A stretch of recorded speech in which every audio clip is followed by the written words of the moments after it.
Hello mga Mars! Magandang buhay sa ating lahat! At ayan na nga ang tahoriko ay inyong nakitang ang aking pangmalakasang tahore. Siyempre, gumamit ako ng used oil, diba? Kailangan natin magtipid sa panahon ngayon. At ngayon nga po ay ako ay maluto ng munggo. At ginisa-gisa ko nga yan sa bawang sibuyas at sa kamatis na pampakutis mga Mars.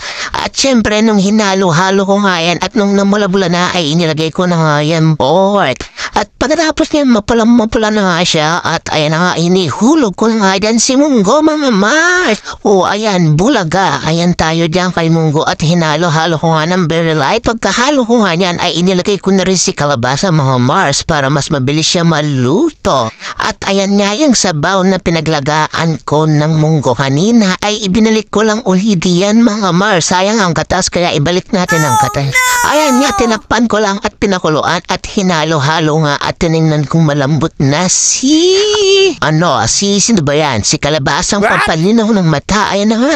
At nang lumambot na nga siya mga Mars, syempre inihulog ko na rin diyan ang malunggay. Ang malunggay na yan, napakasarap ng malunggay na yan. At nung hinulog ko na nga yan si malunggay ay hinalo-halo ko nga lang ng very light at nilagay ko na si chicharon. Yes, si chicharon. Tama po kayo, si chicharon po yan. Isa rin po yan sa nagpapasarap at nagpapaninamnam din sa munggo. At pwede niyo po rin po yan lagyan ng sotanghon kung inyong nanais, mga Mars. Ayan na nga, at pagkatapos ko nga magluto ng munggo, syempre lalagyan natin yan ng isda. Ipinirito ko na nga ang aking tilapia mga Mars at nakaraan nga ako ay nagsabaw ng aking tilapia at inihaw ko ang aking tilapia. Ngayon naman ay piprito natin ang aking tilapia. Ganan! Tingnan mo yung tilapia ko mga Mars, may talent yan. Tingnan mo, may talent yan, diba?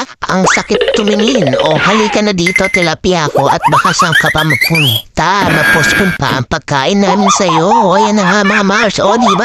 At ayan na nga mga Mars, ma-share ko nga lang yan sa inyo. Yan yung binubuksan ko yan. Yung parcel na yan. Ayan nga ay maliit na rin.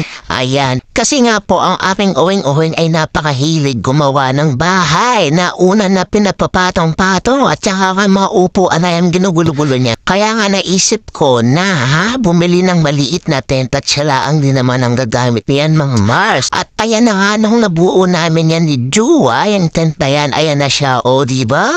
Ang cute-cute. Bagay na bagay ko uwing-uwing, diba? At siya nga ay natutulog pa kanina at nung siya ay nagising, ayan na siya, bulaga!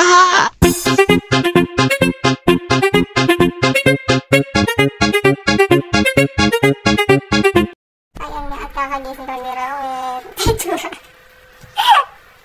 Wow! You like it? Kakagising lang niya itsura. Nak! Good morning! Kakagising lang itsura mo, nak. Ito nga isang itsura mo. Are you happy? Why? Kakagising lang. Kakagising lang. Mga Mars at nahimasmasan na nga si Owen kanina kasi kakagising niya lang kaya wala pa siya sa mood sumagot kanina. Ayan na nga nung nahimasmasan na siya ayan, ep na niya ang kanyang new bahay, diba? At kanina nga ay naglaro na kami dyan dalawa at siya nga ay tuwang-tuwa mga Mars. Siya hanggang dito na lang po. Huwag niyong kalimutan mag-react, mag-share at mag-follow sa aming page. Maraming salamat po. Mabuhay!